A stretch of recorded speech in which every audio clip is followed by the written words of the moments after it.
Hi everyone, my name is Samari Sosai. Hi, I'm Lily Goldman, and we are the Gundo Groundbreakers.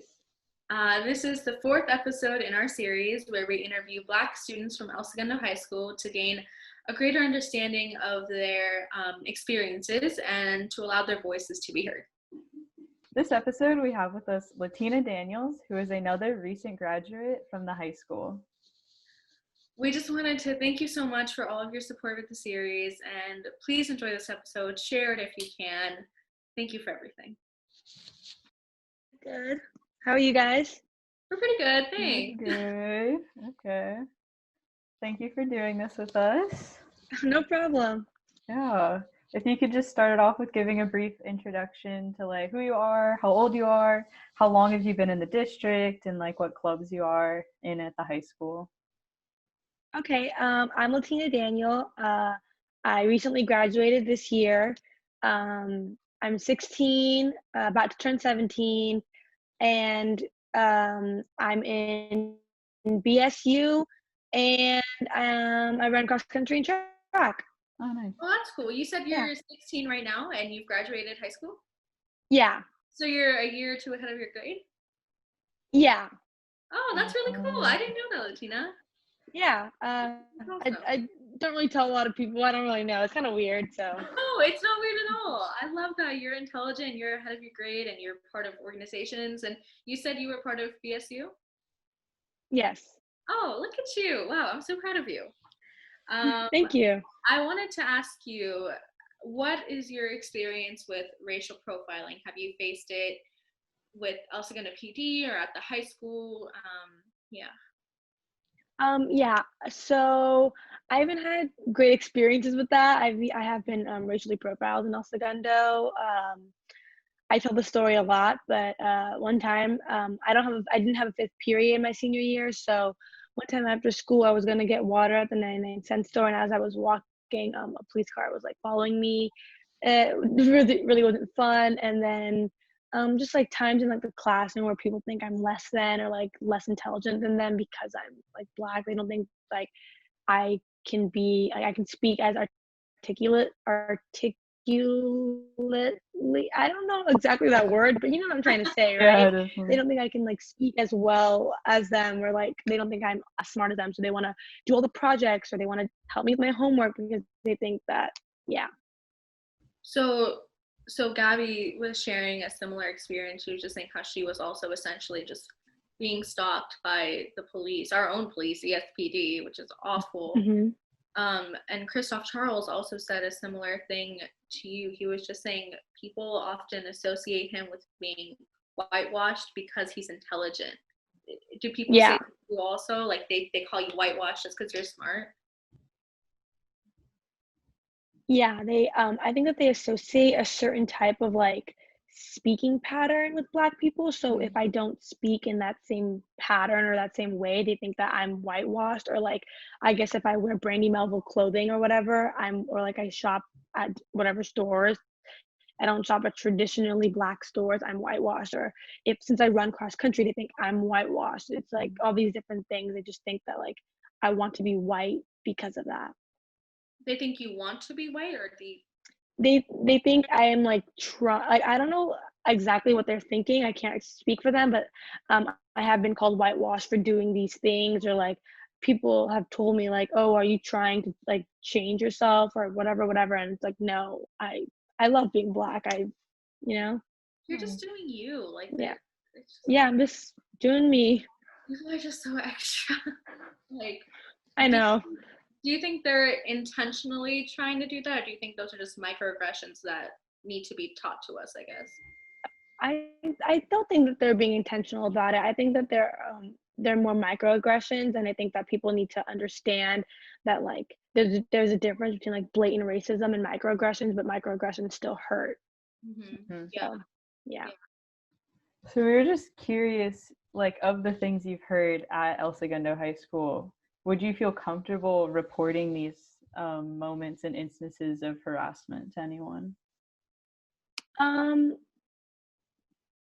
Sometimes I would, but other times I feel like they won't exactly take it 100% seriously. Because like in certain instances, like I just feel like they're gonna be like, oh, they didn't mean it like that. They were just joking. And to me, sometimes their jokes aren't a joke. It's Right. serious, and it really hurts me. So sometimes I feel like I can't report certain instances. When you say they, do you mean administration? Do you mean teachers or adults? I mean more administration. I feel like I can talk to teachers, like certain teachers will really like I can go to them, they'll really understand and try and listen to me.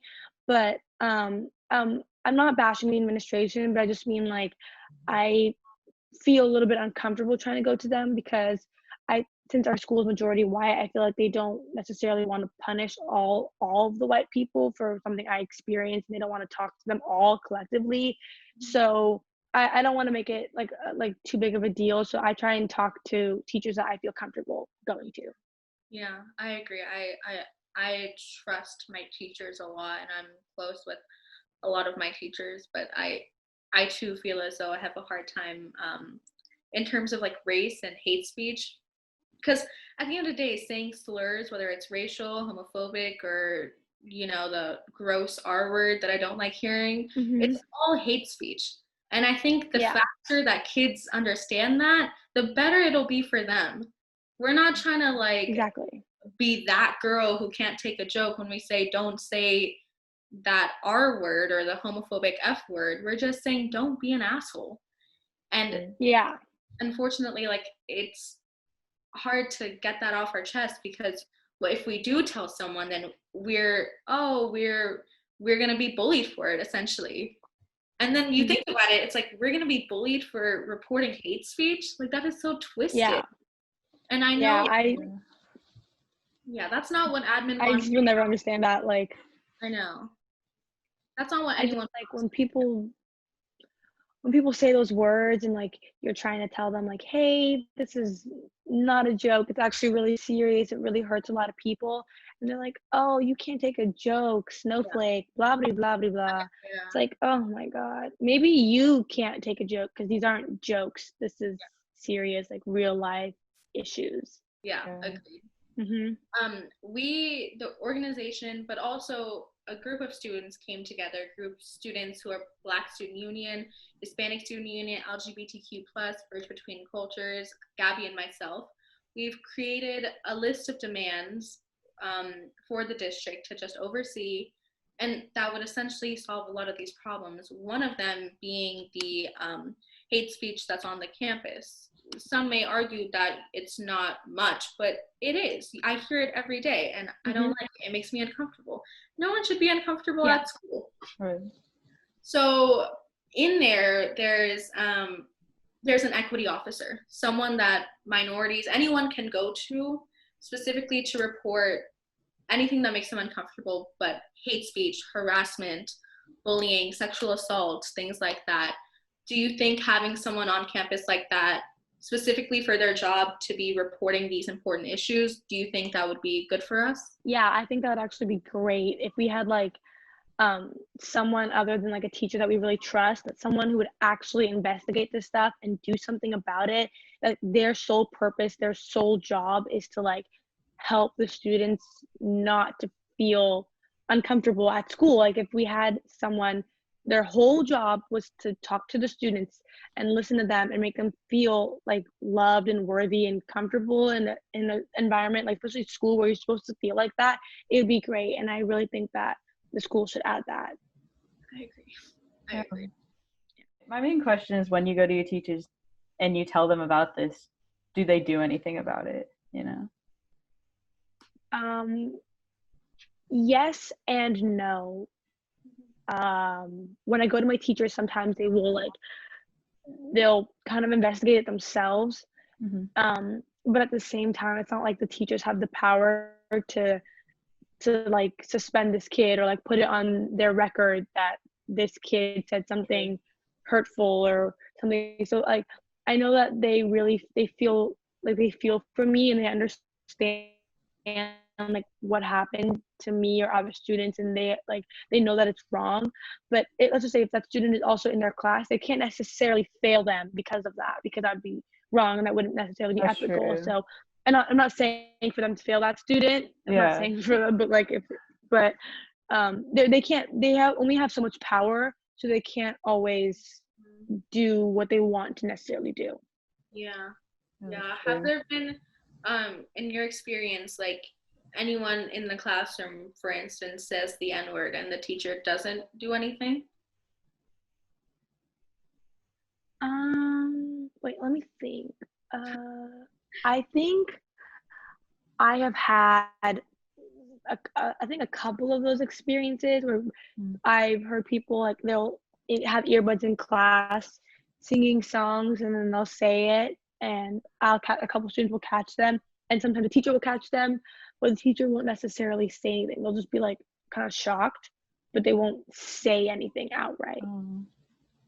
I don't want to, literally, I don't like calling out teachers. I don't like calling out administrations. It makes me feel very like disrespectful. But the fact that Lily and I had to create a whole YouTube series to talk about what the hell is going on at school, and then I feel disrespectful saying that teachers, the fact that I feel disrespectful even asking a question if teachers are the ones ignoring hate speech, Right. like I shouldn't feel ashamed asking a question like that, and I shouldn't have to ask a question like that. The fact that there are teachers that don't, not all of them. I've had nothing but amazing teachers. I swear, I love my teachers. The teachers are my favorite part about El Segundo are my teachers, and the school district are my teachers. But I think it'd be great if teachers could have a conversation with us about racism and sexism and everything wrong in the world. That's where the problem stops, I think, personally. In your experience, what are other responses that you've gotten from teachers when hate speech has been said in the classroom? Besides just like kind of not doing anything about it, some teachers have been like, "Hey, don't say that," but then that's kind of it. Or I don't know exactly, but I know that there are some teachers who don't necessarily like understand about all of this. They are a little bit more, how do I say, like reserved, so they don't really like do anything. They don't really like act outright because they don't necessarily know if it's a problem or whatever.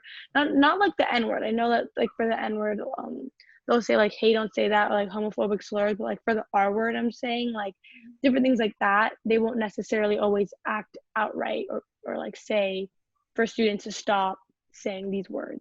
But I need them to. We need them to. Yeah, for me, for the longest time, I'm sure a lot of people feel this way, but like I was scared to say anything against people who are saying those words. But then I'm like, what, I'm gonna be scared of racists? I'm gonna be uncomfortable for not being racist or not being sexist. Seriously, I don't think so. And I can't do it myself. You can't do it yourself. We need our teachers to stand up for us. So teachers who are brushing it off, we need your help. Stand up for it. Don't let it happen. Seriously. Like it's so awful that anyone would have to hear that in a classroom and then get validation from the teacher who hears it but then doesn't do anything. Seriously. Exactly. And how do you expect us to come forward with our issues about racism or sexism or sexual assault if people aren't standing up for us in the first place? It feels exactly. It's so hard to try and like tell someone about your experiences if you feel like your experiences are going to be shot down and just brushed off to the side. It like you don't think about it until you really think about it, and I realized how helpless we really are. Like just as not only as young women, not only as people of color, but as 16-year-olds. Like we don't have the power, so we need everyone else to stand up for us. And it shouldn't be hard when you're an adult and we are the students. You tell us what's right or wrong, not the other way around. I don't like being the grown-up in every conversation and having to tell the kid who's the same age as me, if I know better than to say the N-word, so should he or she. You know? And I don't like having to be the grown-up that tells them, don't say the N-word. Like it shouldn't be my responsibility. Right. And that's what Gabby was saying Yeah. in the second episode. She was saying that people of color, and especially Black young women, they grow up faster because of things like that. And it's just awful. Yeah. And in our Students for Change demands, actually, we having a diverse staff is one of the biggest things that we want to stress about, because having a diverse staff, that would change things tremendously for us. Would you agree? Yeah, if we had teachers that were diverse racially and they were open about their sexuality and like different things like that, so many different students could come to these specific teachers and tell them how they feel and tell them different things. And like, it's not just like even talking to them about your experiences, it's just like having someone that you can relate to who's teaching you and like helping you move on like the next steps of your life. That would help so many students. Oh yeah. Yeah. Yeah. And you think if one student who says the N-word sees three Black teachers in his whole day, you think he's going to keep saying the N-word? No, because that's disrespecting the teachers too, especially if they're great teachers, which most El Segundo teachers are, I would say. Yeah, So, it's like Yeah. this idea of you guys looking up to your teachers. It was just, I don't know. I think it'd be cool. Yeah. And prevents identity issues. Like when I was younger in elementary school, in my head, I would literally like imagine myself to be white, blonde hair, blue eyes, because I thought that was pretty. I thought like the only way I could be beautiful was being white with blonde hair. I still have friends today. I'll have Asian friends say, I don't like my eyes, which are, like Asian features. They don't like their Asian features. I have another brown friend who says, she was literally said the words, I want to be white, because it would just be easier for her to be white, unfortunately. Yeah, I think that it's really hard for like, especially like to go through high school where you're already having all these like identity crises, kind of like where you're trying to figure out who you want to be in your next part of your life. And then on top of that, to go through another identity issue with what you're born with. Like, I can't be white. I'm born Black. It is what it is. I love it, whatever. But to go through an identity issue, like an identity crisis like this, during a time when you're already going through all of this, it's so much, and you need people to talk to. You need someone who's gonna help you go, like, understand what you're going through. And so an equity officer, diverse staff, all these different things, someone out there who will just reach out and ask you how you're doing, that'll help a lot. Especially like, because I know I went through some identity issues. I know, like, kind of what you said in my head, like I kind of pictured myself to be white because all I saw in the media was white people. So and it took me a long time to figure it out, but like to actually understand that, like, in my head I need to start picturing myself as who I am and not what the media says. Yeah, representation is key in every person's life. I agree. Yes. And it sucks that we even have to be having this conversation. It sucks that I'm about to clarify what I'm about to clarify. Not all teachers have made our lives rough. For me, I've had nothing but amazing teachers. It would just be nice to see one Black teacher, one Muslim teacher. I can't even imagine a world where I have a Muslim teacher, because that just doesn't exist. Like, what?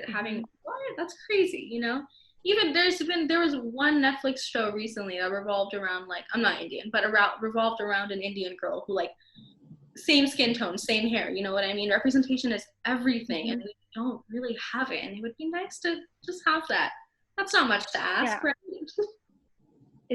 It's really not. Like, I think the last time I had a Black teacher, I was in preschool. Yeah, and that was the only time, and I didn't even like actually register that. Like, I just knew her as like my teacher. Like, then I didn't really like register anything about skin tone because I was like 3, 4, so I didn't really know anything about it. And other than that, the only other teacher, like other minority teacher I've ever had is Asian, and I've had quite a few mainly East Asian. Oh, wait, have I had a Hispanic teacher? I think I've had a couple Hispanic teachers, but very little. And like that was most of like my minority teachers were throughout middle school. 'Cause, like my middle school was predominantly Hispanic and Black because I went to Dana. So Oh, okay. yeah, they had a lot of minority teachers there. So Yeah. Well, that's all the questions I had, at least. Lily? Yeah, thank you so much again for doing this, and I'm just really happy that you're here and we get to hear your voice and look forward. no problem. This is great. Thank you so much for like doing this. Like I hope that a lot of students are gonna watch this and like register in their brain about what's to come in the next parts in their life. And you guys are really making a change in El Segundo. So thank you. Thanks, I guess. Thank you. Yeah, No problem. Thank you so much again. Yeah. No problem. Thank you. Thank you all for watching the 4th episode of Gundo Groundbreakers, a really informative one, I think. Yeah, and we'll see you next week. Thank you. Bye. Bye.